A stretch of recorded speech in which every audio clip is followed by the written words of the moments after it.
Idaho is a state in the Pacific Northwest region of the United States, bordering Montana and Wyoming to the east, Nevada and Utah to the south, and Washington and Oregon to the west.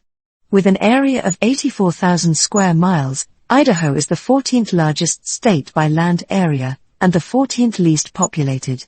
Idaho's size also means it is divided into several distinct geographic and climatic regions and 2 different time zones.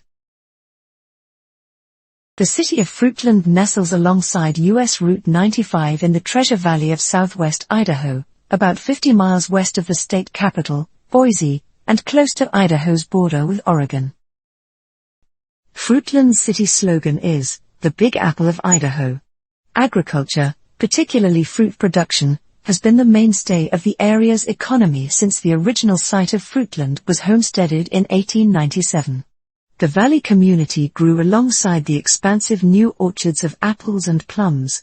And, as of the 2020 United States Census, there are now 2,108 households making up the city of Fruitland. The area where Michael lived with his family is a quiet neighborhood. It is made up of mostly ranch-style houses which are built on smaller lots. Several of the houses have fencing for privacy, but they are generally open to the street. The neighborhood, it's a quiet neighborhood. The houses are pretty close together in our specific neighborhood. We have a pretty flat land area around our home. We are surrounded by cornfields, sugar beet, and alfalfa. The street that we do live on is, you can enter from 2 different streets, but it is fed in. Our neighborhood is fed in as well as other neighborhoods across the street, but there's one way in and one way out. Okay. Now, there are dirt roads. There are farm roads that go through, and the one that is by our home goes in a circle. If somebody decided to take that road, it would have been noticeable. They wouldn't have gotten out that way. Okay. The one road that does feed in and out of the neighborhood. Now, there is a cliff that goes down and it leads into other farmland. And there is another dirt road. Fruitland, like much of southwest Idaho, has a drier climate, closer to that of Nevada than the Pacific Northwest.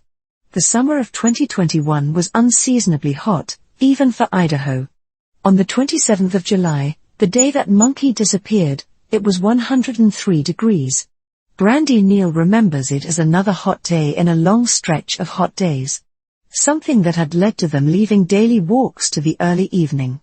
In J.D. Huff's press update on August 4th of that year, he remarked that, "The intense heat has been a problem, for both the canine and human search teams. In the context of that heat wave, and with the knowledge that Monkey had made his way to the splash pad before, it still seems most likely that that was his destination."